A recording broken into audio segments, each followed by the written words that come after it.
Հայաստանյան եկեղեցիներում սկսեցին զանգեր հնչել, զանգերը սկսեցին հնչել,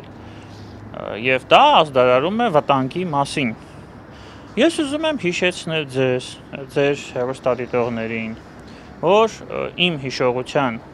վրա, ինչքան ես պատմություն գիտեմ, վերջի անգամ զանգերը հնչել են, ես կարող եմ սխալվել միգուցե, Սարդարապետի ժամանակ 18 թվականին, երբ որ կար համազգային վտանգ, երբ որ հայրենիքը վտանգի տակ էր եւ այն հնչում էր։ Եվ ես ուզում եմ հիշեցնել, որ 44-օրյա պատերազմի ժամանակ զանգերը չէին հնչում եկեղեցու։ Այսինքն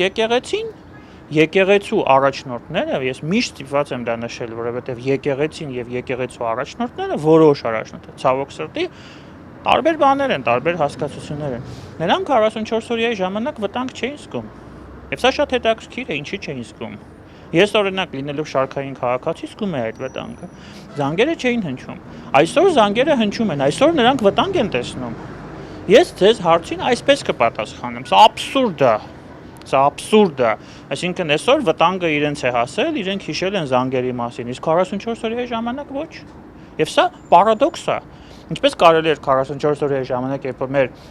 հայրենիքի վրա հարձակում էր տեղի ունեցել, մասշտաբային մեծ հարձակում Երկրորդ Ղարաբաղյան պատերազմը, զանգերը լռում էին եւ եկեղեցականներն էին լռում բարձրաստիճան։